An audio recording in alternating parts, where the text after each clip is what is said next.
Bonjour, jeune homme. Bonjour, puis-je avoir un café, s'il vous plaît? Bien sûr, installez-vous, je vous apporte tout de suite. Merci.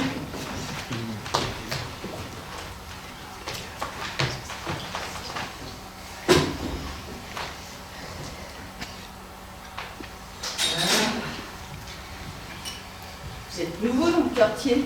Je vous ai jamais vu. Oui, je suis stagiaire à la poste. C'est bien ça. Et vous êtes Mado, c'est ça? Ouais, bravo Sherlock. Mado pour les poteaux et Madeleine pour les vilaines. Et vous savez pourquoi je m'appelle Madeleine? Aucune idée. Parce que mes parents, quand je suis née, ils savaient pas comment m'appeler. Et comme ils étaient de commercy, bah c'était tout trouvé. Hein. C'est vous dire s'ils avaient des préoccupations. Et vous, c'est quoi votre petit nom? Honoré. Je préfère qu'on m'appelle Honoré. Pardon, je suis un peu dur de la feuille, là, faut parler plus fort. Honoré. Mais je préfère qu'on m'appelle Ono. Ah, Honoré, c'est pas banal, ça. Me dites pas que votre père était boulanger. Non, pourquoi? Non, comme ça. En même temps, Faubourg Saint-Honoré, Madeleine, il n'y a qu'un pas. Impôt, appel à cotisation, facture. Bonjour. Bonjour.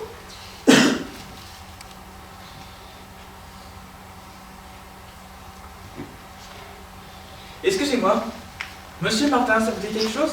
Oui, Non, parce que je ne vois pas son nom. C'est à quel étage? 7e. Merci. Mais il est mort la semaine dernière. Ah merde. Alors en somme, il a déménagé. On peut dire ça comme ça. Non, parce que j'avais un recommandé pour lui. Ah ouais, c'est ballot. Alors, qu'est-ce que je fais? Je ne sais pas. Bah, il ne vous a pas laissé une adresse. Il est mort, je vous dis. Ah merde. Mais alors, qu'est-ce qui va signer mon recommandé? Je sais pas. Ça vient la Française des Jeux. La Française des Jeux. Ça ne peut pas être une mauvaise nouvelle. Croyez vraiment que quand on est mort, on peut encore faire la différence entre une bonne et une mauvaise nouvelle? Évidemment. Vous croyez qu'il a gagné le gros lot? Ah bah si c'est le cas, il ne faudrait pas qu'il se tarde à se manifester. Parce qu'il y a une date butoir. Si on ne vient pas chercher son chèque avant, on perd tout et la somme est remise en jeu. Ah, c'est vrai que ce serait dommage. Alors, qu'est-ce qu'on fait? Bah oui, comme vous dites, ce serait dommage. Bon, alors, t'en as encore un qui m'a demandé du fric dans le métro. À toutes les stations, ça n'arrête pas, moi je t'en ai. Voilà les râleuses. Ouais, moi non plus, parce que c'est interdit de faire la quête dans le métro. Et dans la rue, c'est pareil, moi je donne pas, hein, parce que si tu donnes, tu calcules à la fin de l'année, et ben, ça te fait un mois de retraite, hein. Ah bah ouais. Ouais, et puis, ils ont qu'à bosser les mecs. Ouais. Et puis si tu commences à donner au SDF, bah tu donnes, et puis bah à la fin tu deviens SDF. Bah tiens, C'est pour ça qu'il y en a tant. là tu parles. Ouais, alors moi,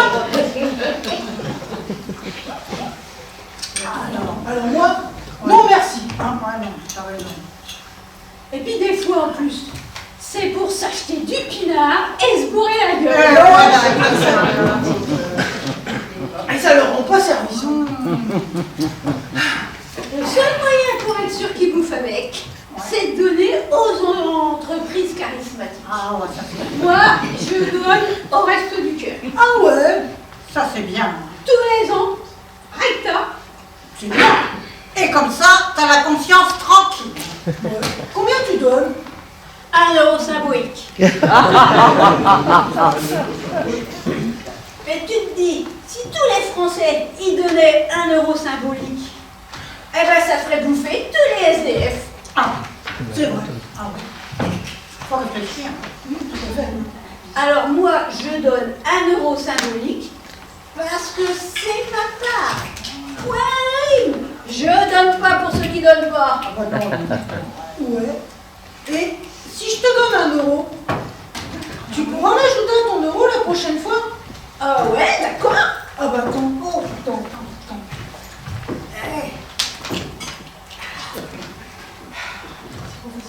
Ah, tiens, Eh ben, tiens moi aussi.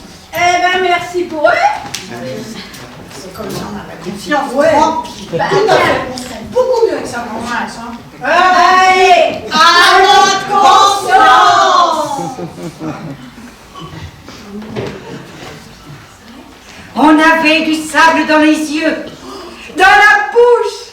Oh, j'étais presque morte. Oh, c'était formidable. Eh bien, vous n'allez pas me croire. Il n'y avait pas 5 minutes qu'on était enterrés. Ils ont sauté sur nous. Et ils nous ont déterrés. Et ils nous ont dit, pas peur. Vous sauvez. Vous sauvez. Et ils nous ont même offert buter. Il y en a même un qui m'a fait un baise-main. Faut quand même pas se foutre du monde. Mais calme-toi, chérie, c'est fini. et alors, le supplément maladie? Oh, foutaise. On est revenu avec 2 kilos de plus chacun. Et bronzé. Heureusement. Heureusement. Ma femme s'est cassée la jambe en descendant l'avion à Roissy en retour. Et moi, mon chat m'a griffé. Oh là là. Et alors? Sinon, on aurait eu l'air de quoi, nous? Oui, mais alors, vos prochaines vacances? Toujours l'aventure? Bah oui, sinon c'est pas des vacances. Nous avons reçu une documentation d'une agence qui a l'air très sérieuse. C'est-à-dire? Eh bien, on prend l'avion à Roissy le dimanche soir à 21h. Direction l'Afghanistan. Oui. Ouais. 7 heures après. C'est-à-dire à midi heure locale. On nous fait sauter sur Kaboul. Oui. Ah, ça a l'air pas mal. Vous avez pas peur de vous faire berner une seconde fois? Ah, ça. On ne peut jamais être sûr de rien. Mais ils mettent une clause qui nous a beaucoup rassurés. Laquelle? Si on vient, on est est remboursé. Allez, Mado, Allez, Mado. le coup pour fêter ça. Allez. Ouais. Oh, je sors de chez le médecin. Et vous savez ce qu'il m'a prescrit? 8 jours à la campagne. Je réponds. Je vis à Paris. Et il y a des étrangers qui passent toute leur vie avec une photo de la Tour Eiffel au-dessus de leur lit. Il y en a qui payent des millions pour aller la voir. Et moi, qui ai la Tour Eiffel, en bas de chez moi, en vrai, faudrait que j'aille m'enterrer à la campagne les 2 pieds dans la bouse. Et tout ça, pourquoi faire, je vous demande, hein? Pour respirer l'air pur. D'accord, il y a l'air pur, mais qu'est-ce qu'on s'emmerde. Et puis l'air pur, on l'a. Au bois de Vincennes. Ah, tu sais, hein? Non, non, j'y vais pas. Les pigeons, ils ont essayé de s'en débarrasser. Ils les ont tous balancés à la campagne. Eh ben, ils sont revenus. Et pourquoi ils sont revenus? Parce qu'ils se faisaient chier. Non, moi j'en connais. Ils se construisent des villas à la campagne. Et ils ont le culot de vous inviter à passer le week-end. Viens nous voir, ça te reposera. Ils se font tellement chier, oui. Et moi, je peux pas me reposer. J'arrive pas à dormir. C'est à cause du silence. Ça me fout les jetons. Tout le monde a les jetons. Ah, les paysans à la campagne, quand ils sortent pas, parce qu'ils ont peur. Quand ils n'ont pas peur, c'est qu'ils s'emmerdent. Il n'y a rien à voir. Les fruits, les légumes, ça met des mois à pousser. Même le TGV, ça met pas. Et quand il y a un accident technique, on vous demande de surtout pas descendre. Et puis l'air pur, à la longue, c'est pas si bon. Dans la vie, il faut un petit peu de pause. Oui, un petit peu. Et à Paris, on en a une dose tout à fait acceptable. Je me demande même si un petit peu moins, ça serait pas dangereux. Ah. Et qu'est-ce que la pollution? C'est jamais qu'un parfum. Paris sent. Je peux pas vous dire ce que ça sent. Mais ça vous saisit. Et ça tient. Après 5 lavages en machine, ça sent toujours. Tandis que le linge à la campagne, il sent le linge. Oh, quel ennui. Tandis que Paris crépite, Paris vit. Tout peut arriver. Tiens, je sors de chez moi, je décide de prendre la voiture et hop, elle est à la fourrière. Je me dirige vers le métro, je vais acheter des tickets et hop, on me vole mon portefeuille. Je veux le rattraper, et bien on me retrouve 10 minutes plus tard aux urgences de la salpêtrière, un canif dans le dos. On s'ennuie jamais. C'est ce qui fait du Parisien cet être si délicieux. Et un peu plus tard qu'hier soir, j'ai mon pied me faire renverser par une voiture. Pousse-toi de là, connasse, qui me dit. À quoi j'ai répondu, toi-même, trou du cul. Il s'est pas arrêté. J'ai poursuivi ma route. La preuve que ni l'un ni l'autre ne l'avons mal pris. Non, entre Parisiens, on se parle peu parce qu'on se comprend à demi-mot. Connasse, trou du cul, tout est dit. Pas besoin d'en savoir plus. Parce qu'on respecte la vie des autres. Vous pouvez vous évanouir dans le métro, c'est chacun son rythme, on n'oblige personne. Parce que Paris, Paris ça me fait du bien. Paris sera toujours Paris, Paris sera toujours Paris, la plus belle ville du monde. Paris sera toujours Paris.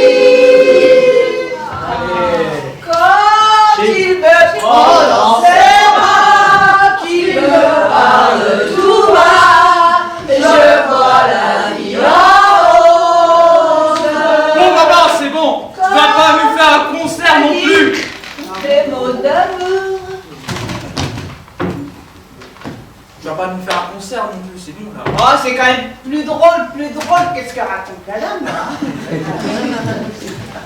Salut la compagnie. Salut la compagnie. Et voilà.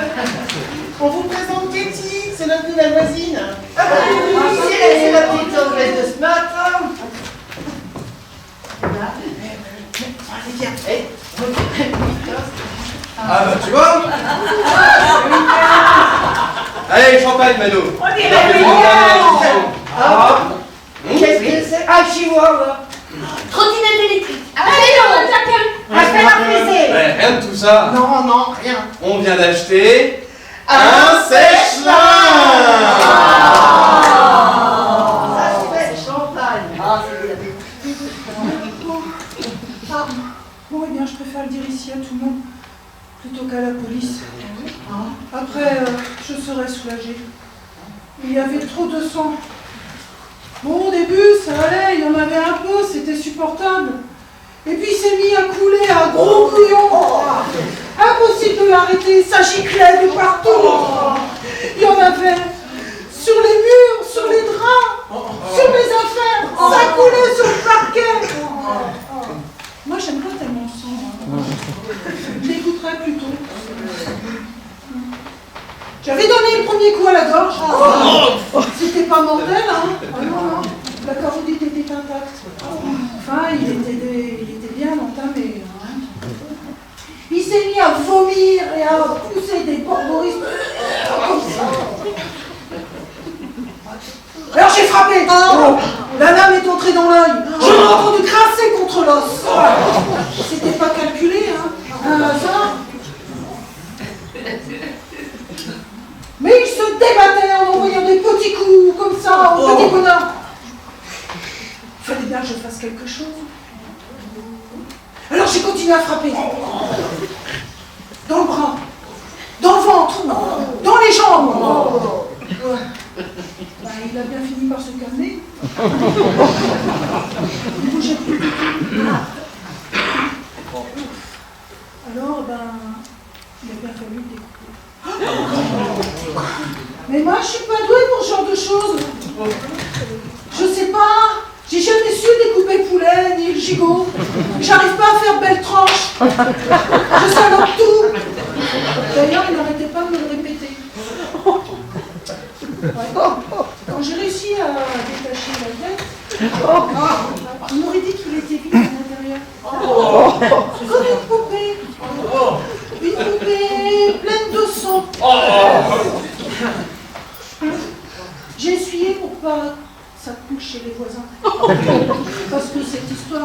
regarde que nous, après tout. J'ai vidé 6 cuvettes dans l'évier. Il y en avait encore plein. Je pataugeais dedans, ça brûlait. Je regrette pas d'avoir saigné. C'est de la légitime défense. Oui, oui. Mais enfin bon, tout se sent.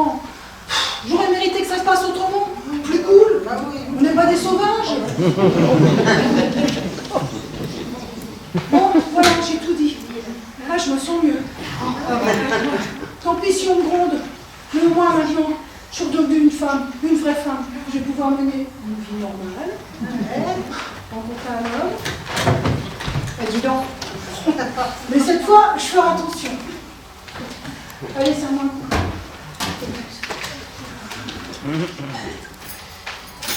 Santé de tous les ivrognes. Ouais. Allez, à santé. Ivrogne. Et pourquoi pas? Ivrogne, c'est un mot qui nous vient de province et qui ne veut rien dire à Tulle ou Châteauroux.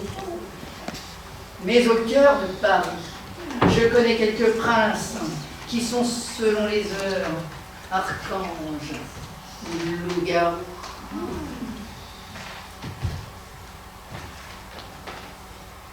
Loups-garous. L'ivresse n'est jamais qu'un bonheur de rencontre. Ça dure 1 heure ou 2, ça vaut ce que ça vaut. Qu'il soit minuit passé ou 5 heures à ma montre, je ne sais plus monter que sur mes gros chevaux. Ivrogne, ça veut dire un peu de ma jeunesse, un peu de mes 30 ans, pour une île au trésor. Et c'est entre Pigalle et la rue des Abbesses que je ressuscitais quand j'étais ivre morte. J'avais dans le regard des feux inexplicables, et je disais des mots 100 fois plus grands que moi. Je pouvais bien finir ma soirée sous la table. Ce naufrage, après tout, ne concernait que moi. Ivrogne, c'est un mot que ni les dictionnaires, ni les intellectuels, ni les gens du gratin ne comprendront jamais. C'est un mot de misère qui ressemble à de l'or à 5 heures du matin. Ivrogne. Et pourquoi pas? Je connais 100 fois pire. Ceux qui ne boivent pas, qui baisent par hasard, qui sont moches en troupeau et qui n'ont rien à dire. Venez boire avec moi, on s'en ira plus tard. À la santé de tous les ivrognes. À la santé de tous les ivrognes.